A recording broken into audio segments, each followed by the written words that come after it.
guys, welcome to another YouTube channel.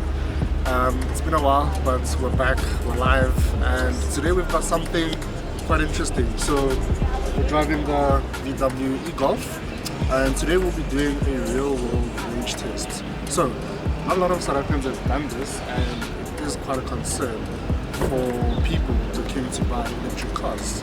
So today we're going to take a drive, a round trip throughout the province of Gauteng, and we're going to test out what this car can actually do in the real world. With a couple of people in the car, air conditioning running, and so forth. So right now the car is fully charged. We just charged it at the main charging station, and it's giving us a range of 235 kilometers. So we're going to test out how that actually fares as the trip goes along. So join us, let's go.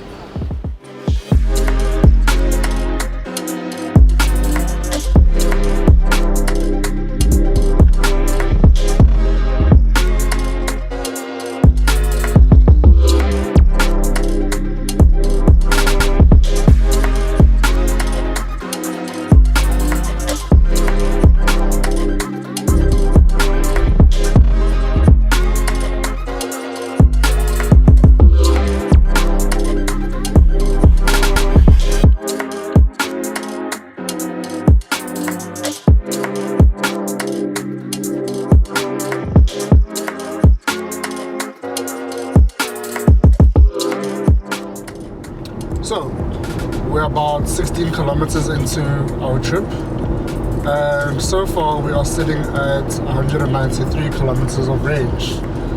So we've lost quite a bit of range compared to when we started, but this has been due to traffic. It's been due to the use of the aircon, and the car is loaded with 3 people inside. So the car's not doing too bad currently. So we are sitting right now on level 3 of the different recuperation levels. So the car does recuperate some lost energy back into the battery pretty quickly, but it also does deplete what you've recuperated quite quickly as well. So that's it for now. We'll update you guys more as we go along.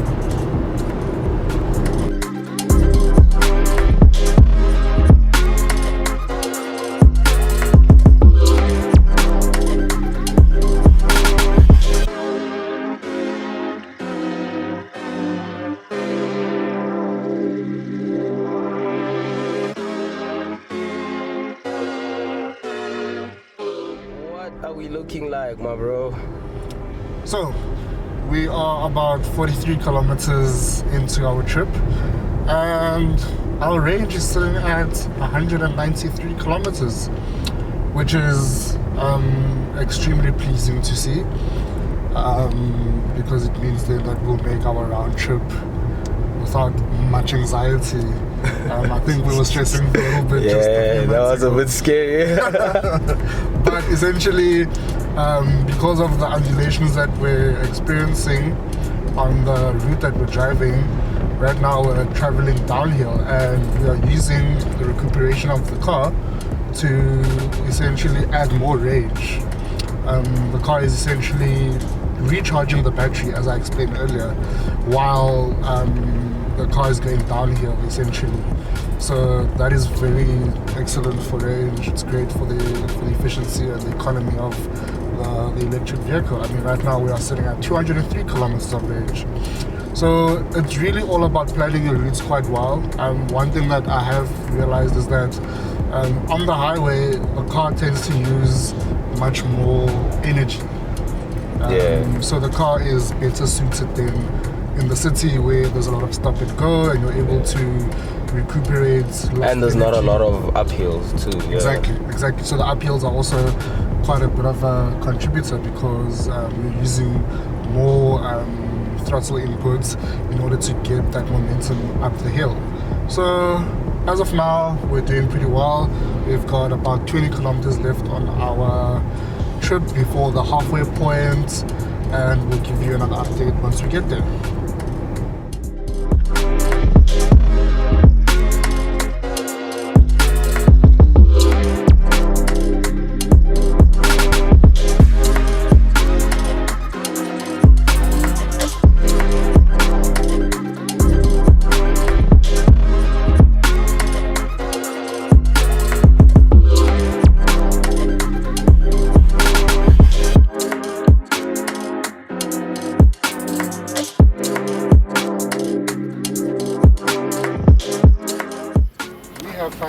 to our destination, and the e-Golf has been pretty capable. So, a lot of anxiety at first, but it has quickly resolved, as you may have seen.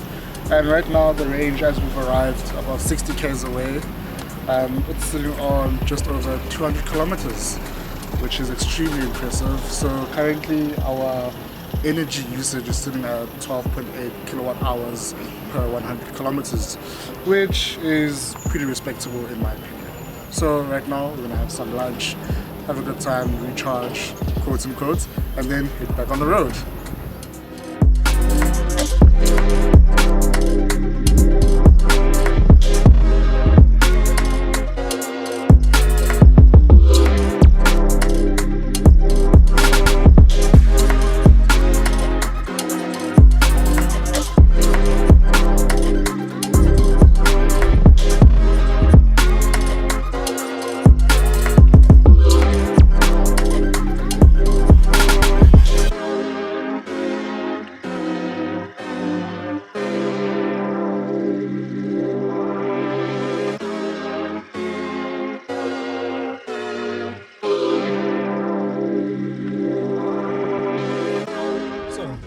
Now approaching the 100 kilometer mark on our round trip. We've just left a really good lunch out in Little Paris in Hearties, and we decided to take a different route back to our starting point, which is the charging station. And right now we're currently traveling through Pretoria CBD, just to get a bit of a different feel as to how the car is in stop and go traffic and so forth, because our trip going to Heartseaside was predominantly on the open road. So currently we're in CBD and there's a lot of stop and go traffic, and we're currently sitting on 13 kilowatt hours per 100 kilometers, and our range is now sitting at 149. So not too bad still, but we'll see should we get back to the charging station.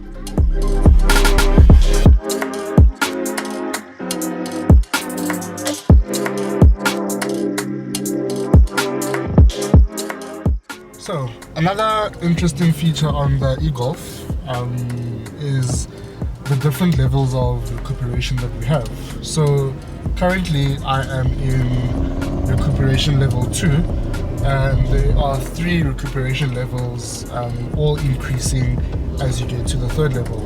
And essentially what this does is it uses the motor to essentially slow the car down very lightly, dependent on the level that you're in, but it also recharges the battery in a sense.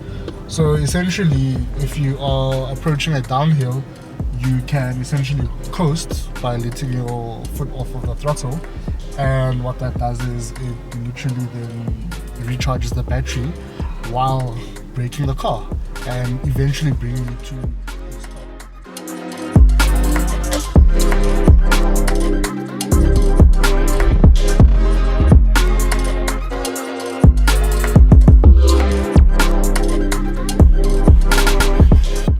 So what we also have in the e-Golf is a B mode, and what essentially the B mode is, it's essentially another type of recuperation, but what that enables is more of a one pedal driving sort of experience.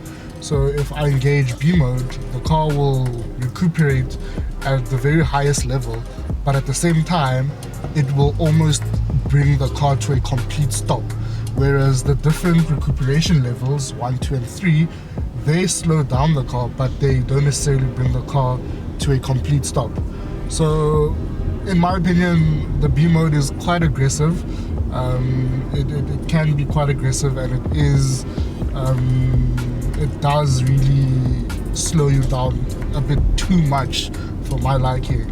My sweet spot is either level 2 or level 3 recuperation, where it gives you a good enough amount of braking while recuperating without exactly bringing you to a stop too much.